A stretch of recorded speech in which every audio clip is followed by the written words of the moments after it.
Você está no canal Eu Estudo a Lição com o pastor Samuel Camilo. Hoje é domingo, dia 2 de outubro de 2022. E o tema que estudaremos a nossa lição será Declarações sob tensão. O texto base para o nosso estudo, Gênesis capítulo 2, versos 16 e 17. E o Senhor Deus lhe deu essa ordem: de toda árvore do jardim comerás livremente, mas da árvore do conhecimento do bem e do mal não comerás, porque no dia em que dela comeres, certamente morrerás. Esse texto é um texto realmente importante, é um texto que nos ajuda a compreender alguns aspectos a respeito de como aconteceu o processo da criação aqui no nosso planeta, principalmente no que diz respeito à humanidade. Quando olhamos para Gênesis capítulo 1 e capítulo 2, percebemos um mundo perfeito, onde tudo transparecia essa mesma perfeição. Toda a criação era perfeita, não havia absolutamente nada que pudesse causar algum tipo de transtorno dentro do nosso planeta.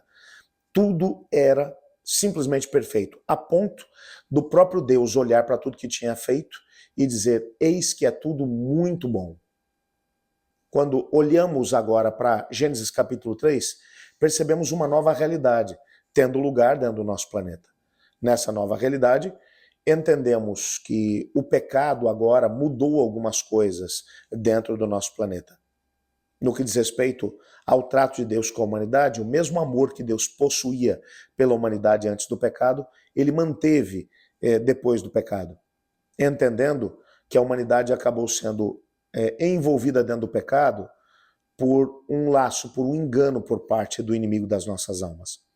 Por isso, aquilo que era o propósito do inimigo, antes que o pecado aqui chegasse, lembra que a gente viu na lição de ontem, ele queria forçar o próprio Deus a dar uma nova oportunidade para a própria rebelião, para ele bem como para os seus demônios. E já que Deus iria, com certeza, criar uma oportunidade para Adão e Eva, ele queria que agora eles pudessem ser encaixados dentro disso tudo. Porque ele mesmo, nessa altura, já tinha chegado à conclusão de que a rebelião não tinha dado certo. Ele, bem como cada um de seus demônios, estavam profundamente tristes por ter se afastado do ambiente perfeito que era a presença de Deus. Agora, nessa perspectiva, quando olhamos para o casal que, vivendo de forma perfeita dentro do Jardim do Éden, aproveitava tudo aquilo que Deus havia criado para eles, Deus aparece para eles e diz: olha, vocês podem comer de absolutamente tudo que existe aqui no jardim, menos da árvore do conhecimento do bem e do mal. No dia em que vocês comerem dessa árvore, certamente vocês morrerão. Veja, não havia, isso tem que ficar bem claro. No livro História da Redenção, encontramos essa informação de forma bem, mas bem clara. Não havia absolutamente nada de errado com o fruto proibido, no que diz respeito à sua consistência ou alguma substância venenosa dentro dele.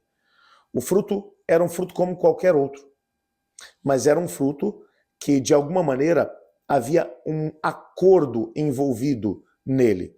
O Senhor Deus abriu diante deles toda a realidade da rebelião que havia começado no céu e havia dito a Adão e Eva que o único lugar onde eles poderiam ser tentados por esse anjo rebelde seria junto da árvore do conhecimento do bem e do mal.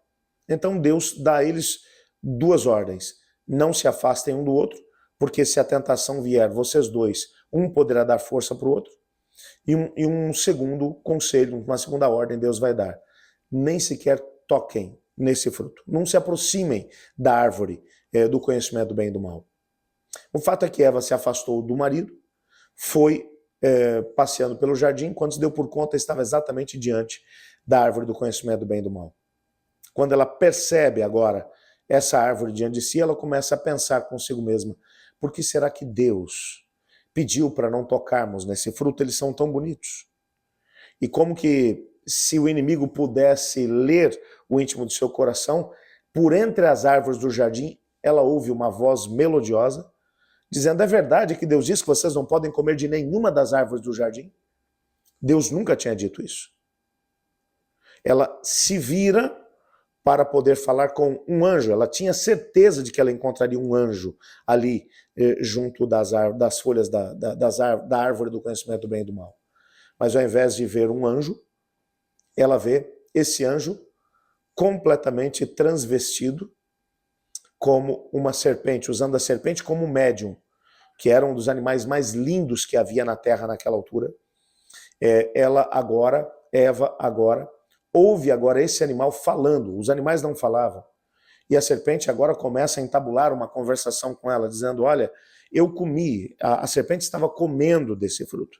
E ela vai dizer, eu comi desse fruto e olha o que aconteceu comigo. Eu estou tendo a capacidade de fala. Os animais não falam, eu estou tendo a capacidade de fala. Se esse fruto foi capaz de fazer isso comigo, imagino o que faria contigo, uma das mais belas criaturas de Deus. Deus, na verdade, não quer que vocês comam desse fruto, porque se vocês comerem desse fruto, ao invés de acontecer o que Deus disse que aconteceria com vocês, que vocês morreriam, vocês não morrerão. Vocês serão iguais a Deus, conhecendo o bem e o mal. O inimigo estava fazendo com que Eva desejasse exatamente a mesma coisa que ele havia desejado no céu.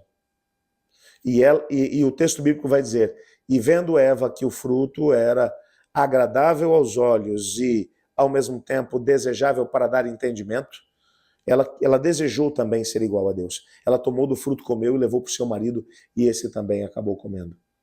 Você percebe nitidamente que houve uma informação conflitante. É assim que o inimigo trabalha. Se você pega a informação que o inimigo passou, uma parte dela era verdadeira, mas a falsidade estava envolvida dentro daquela informação. Deus havia dito que se eles comessem do fruto, eles morreriam. O inimigo disse, certamente não morrerão. Ele mistura uma verdade, Deus tinha dito, não comam dessa árvore. Ele começa perguntando, escuta, é verdade que vocês não podem comer de nenhuma das árvores? Você percebe aqui a verdade misturada com erro, que é exatamente a mesma coisa que ele tem feito durante todo o período em que a rebelião se instalou aqui no nosso planeta. Mas não precisamos ser enganados. Adão e Eva, mesmo no momento da tentação, se eles tivessem clamado a Deus por ajuda, por misericórdia, o Senhor Deus teria enviado, se preciso fosse, todos os anjos do céu em socorro dos dois. Mas eles resolveram encarar a tentação sozinhos. E esse foi o grande problema que eles enfrentaram. Eu gostaria de orar a Deus pedindo a Ele que nos desse sabedoria para nos momentos de tentação, seja ela qual for, que nós pudéssemos clamar a Deus por misericórdia, por força e por a capacidade de encarar a tentação e vencê-la no poder de Jesus Cristo. Ore comigo. Obrigado, Senhor, porque em Tua palavra descobrimos que o Senhor nos ama e que ao mesmo tempo coloca diante de nós a possibilidade de vitória. Ajuda-nos a dependermos de Ti para isso tudo, pois em nome de Jesus que oramos, amém. Eu estudo a lição, e você?